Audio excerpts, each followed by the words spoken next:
nimble. I mean, these are the kind of experiences people need to have, and not look back in that rearview mirror and say, I've got to go get back the job that I used to have that doesn't exist anymore. Yeah. You know, you said something that really struck me as important. I'd like to repeat it if I may. Sure. It's about asking the right questions. Yes. And I really believe that part of the problem is we don't look at the blindingly obvious that's right in front of us to see. And that involves asking the right questions. If I can't get a job, why can't I get one? Then you look at the market. You look at the different changes in your environment, say in the Portland area. And it becomes obvious in hours what's changed. But I don't think people pay enough attention to the right questions. So thanks for that suggestion. I like that. Well, you know, they really don't. And we know these skill sets have changed a tremendous amount. I'm thinking of, I have an 8-year-old granddaughter who's in 3rd grade, and the way that she is learning to deal with the world is totally different than, 2 generations ago I did. And that basically her education is coming around that issue of how do you frame a question, how do you figure out what's actually going on, how do you research it, how do you use it on the computer. I can think of something just as little as she's been working with those, everybody's doing those little looms with the rubber bands. And right. I said to her, how did you learn how to do that? Because she had a very complex design that she was putting together to make a bracelet. And she said, I looked it up on YouTube. Yep. And so also I guess that gives us another point is we can learn from our children. Oh, my goodness, I always say we teach what we need to learn, and listen to what they're learning. And hopefully, not all schools are equal, but hopefully they're learning the things that they need for the future. Absolutely. So how, other than moving home with their parents, how are people adapting to the changes that are going on? What are they doing? Well, you've seen it, and the people who are starting to say, I've got to figure out something and start looking, as you've suggested in your book, and as I've suggested in the playbooks, which we'll talk about in a while, they really start looking, what can I do? Let me give you an example, if I may. Sure. There was a fellow in San Diego who was disabled, and I don't mean desperately disabled, but he was wheelchair bound. This is somebody I worked with, or knew, I should say. I didn't work with him.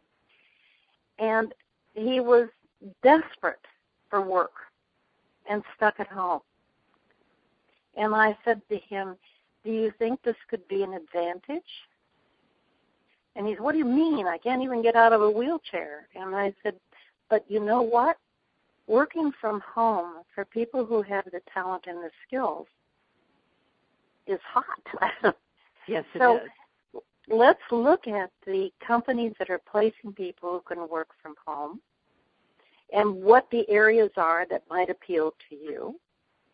And he did. And I don't want to make this long story longer, but within 3 weeks he was working. Now, did he make what he used to? Did he earn what he used to earn? Of course not. But it beat the alternative. Right. And it launched him, relaunched him, if you would. It wasn't an encore career. He needed the money. Yeah. He needed the emotional support, the social support that happens when you work in some capacity, even if it's by phone. Right. And I'll tell you, 3 weeks is what it took him. It was just amazing to me. So you really helped him open his eyes to the changes that were going on and begin to make different assumptions about what would make him successful. And, and what would make his life you talked about early on, Carleen, about how people change and what makes them change, and this story brings it up. What I always learn is that we change when pain is greater than the fear. And, you bet. That's kind of where he was, right? He was desperate. He was in such terrible pain, and then you offered him a clue, and he was able to take that clue and move forward and make some change because he was in pain, and it overcame the fear of looking at something totally new and seeing how he would fit into it. And Exactly. I think that's happening to a lot of seniors today. I think that, I tell stories, and I'm meeting these people that have been off work for 3 years and have been sending out thousands of resumes and, can't even get one interview and are in terrible pain. And finally, like your man, the disabled man, sit down and say, okay, what is it? What do I know? Who needs to know what I know? What do I have that is an advantage in the world today? How do I present it that way?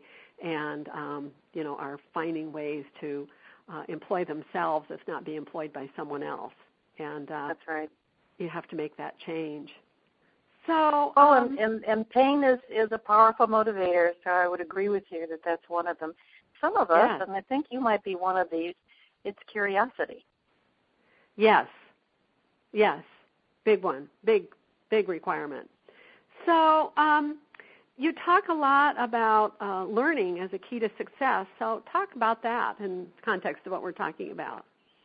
Well, I think that's an easy one. I think the fact is that if you're looking at where the opportunities are, whether it's a job or other ways of working, you'll find it on the web.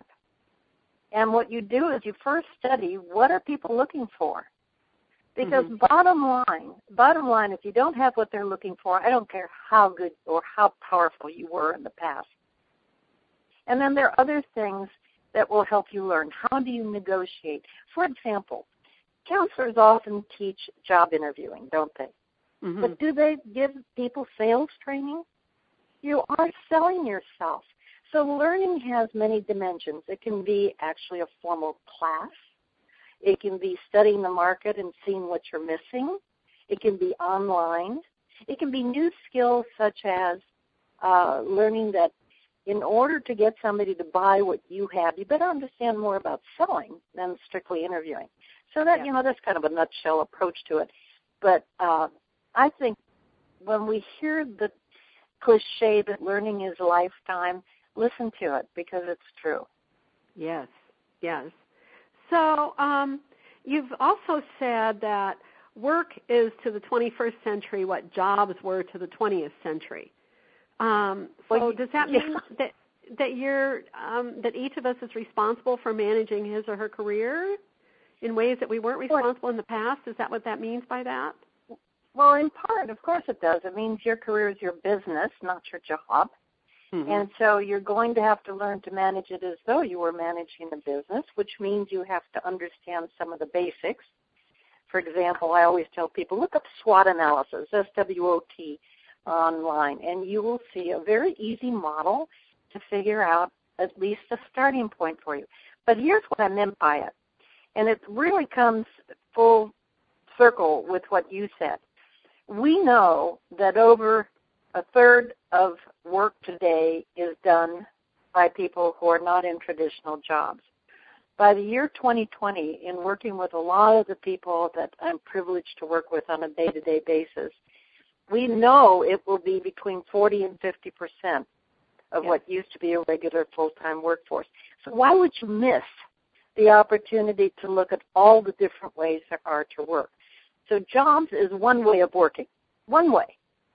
But what we need to get people to see, just as you've been proving, is that it's only one way, and it's not necessarily the best way. And I can tell you only this about me. I'm happier and doing more meaningful work today than at any time in my younger years.